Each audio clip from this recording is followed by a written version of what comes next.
Salam sejahtera Malaysia, selamat datang ke channel Fels Lifestyle. Info padu info hangat disediakan di dalam channel ini. Sebelum ini sudah pasti ramai juga yang bertanya apakah yang akan dilakukan Daim Zainuddin dan istrinya Naimah Khalid setelah kedua-dua pasangan suami isteri tersebut disahkan telah didakwa di mahkamah. Pada akhirnya satu artikel terkini berkaitan dengan Daim Zainuddin dipetik daripada FMT bertarikh 21 Mac. Daim file permohonan cabar peruntukan Akta SPRM. Bekas Menteri Kewangan memohon Mahkamah Tinggi isytihar Seksyen 62 Akta SPRM sebagai tidak mengikut perlembagaan. Bekas Menteri Kewangan Daim Zainuddin juga memohon Mahkamah Tinggi menentukan kesahan Seksyen 36 dalam kurungan 2 Akta SPRM berhubung pematuhan notis isytihar aset dikeluarkan Agensi Anti Rasuah. Daim Zainuddin memfailkan permohonan di Mahkamah Tinggi mencabar kesahan peruntukan mengikut Undang-Undang Anti Rasuah yang memerlukan individu dituduh kemuka pernyataan pembelaan sebelum perbicaraan. Bekas Menteri Kewangan memohon Mahkamah Tinggi mengisytiharkan Seksyen 62 Akta Suruhanjaya Pencegahan Rasuah Malaysia tidak mengikut perlembagaan. Seksyen itu memperuntuk bahawa tertuduh perlu menyerahkan pernyataan pembelaan kepada pihak pendakwa sebelum perbicaraan bermula. Pada 2017, Mahkamah Persekutuan mengekalkan kesahan Seksyen 62. Daim juga memohon Mahkamah Tinggi menentukan kesahan Seksyen 36 dalam kurungan 2 Akta sama berhubung pematuhan notis pengisytiharan aset dikeluarkan Agensi Anti Rasuah itu. Pada 29 Januari, beliau mengaku tidak bersalah atas satu pertuduhan bawah Seksyen 36 dalam kurungan 2 kerana didakwa gagal mengisytiharkan pemilikan 38 syarikat, 19 plot tanah di Selangor, Negeri Sembilan, Pahang, Kedah dan Kuala Lumpur, termasuk 6 hartanah. Daim juga didakwa gagal isytihar pemilikan akaun amanah saham Nasional Berhad ASNB dan amanah saham Nasional ASN selain 7 kereta mewah. Istrinya Naimah Khalid juga minta dibicarakan bagi satu pertuduhan mengikut Seksyen 36 dalam kurungan 2. Naimah turut memohon Mahkamah Tinggi menentukan sama ada peruntukan itu mengikut perlembagaan. Mahkamah Session menetapkan 22 Mac bagi sebutan ke atas permohonan rujukan Daim dan Naimah. Apa komen anda berkaitan dengan isu ini? Sekian saja, teruskan bersama di dalam channel ini. Jangan lupa tekan butang like, share dan juga subscribe.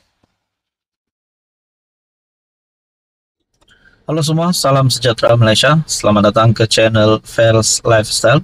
Isu hangat hari ini yang saya nak kongsikan kepada anda sudah pasti tular di media sosial, di mana-mana platform media sosial, YouTube, Facebook, Google Chrome, WhatsApp dan di mana juga menyebut berkaitan dengan isu stalking kekemat, yaitu yang tertera kalimah Allah.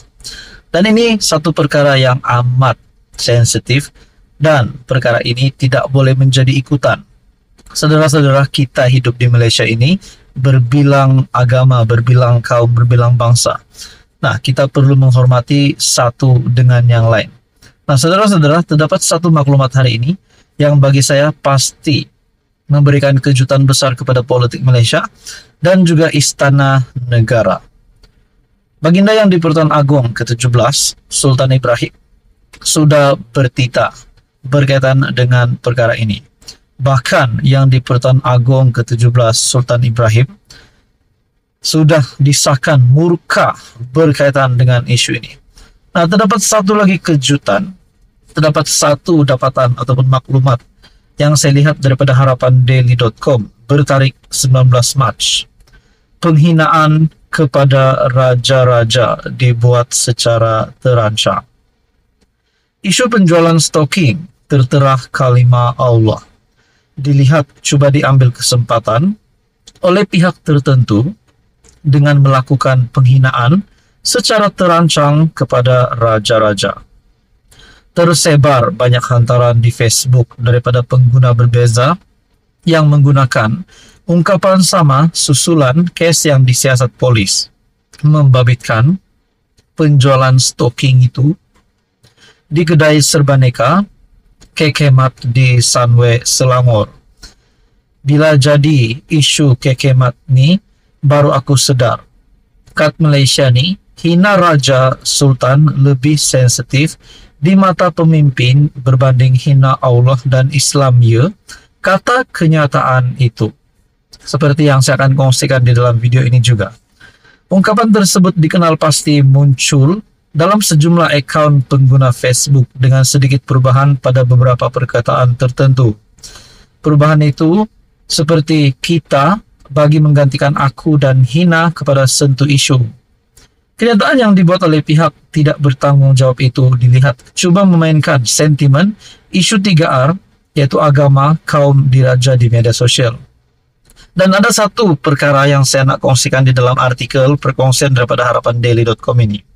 Saya makan Harapan Daily mendapati rata-rata individu yang memuat naik hantaran tersebut merupakan penyokong Perikatan Nasional. Malah, ada individu yang memegang jawatan dalam Pemuda PAS dan pengarah Penaziran Sekolah Rendah Integrasi Teras Islam SRITI Malaysia, kendalian sayap pemuda parti pembangkang itu. Namun terdapat individu yang dilihat memadam hantaran, yang dilihat menghasut dan menyemai kebencian kepada kerajaan Madani itu. Nah, tuan-tuan dan puan yang amat dihormati, adakah dengan ini seperti laporan ataupun kenyataan daripada Harapan Daily yang menyatakan rata-rata individu yang memuat naik hantaran tersebut merupakan penyokong PN, dan juga ada individu yang memegang jawatan dalam Pemuda PAS. Adakah di sini PAS dan PN sengaja untuk memainkan sentimen isu 3R, yaitu agama, kaum diraja di media sosial? Tuan-tuan dan puan, sudah pasti perkara ini amat sensitif. Di dalam laporan ataupun artikel daripada Harapan Daily juga menyebut siasatan PDRM berhubung kebiadaban penjualan stalking berkalimah Allah itu bertumpu kepada vendor atau pengedar produk berkenaan ke pasaran. Timbalan Menteri Dalam Negeri Datuk Seri Dr. Syamsul Anwar Nasarah memberitahu Dewan Rakyat bahawa satu kertas siasatan telah dibuka di bawah Seksyen 298E Kanun Keseksaan dan Seksyen 233 Akta Komunikasi dan Multimedia 1998.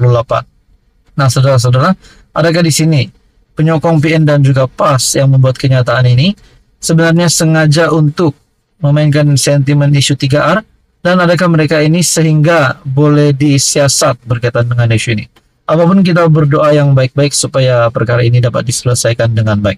Apa komen Anda? Sekian saja, teruskan bersama di dalam channel ini untuk info yang seterusnya.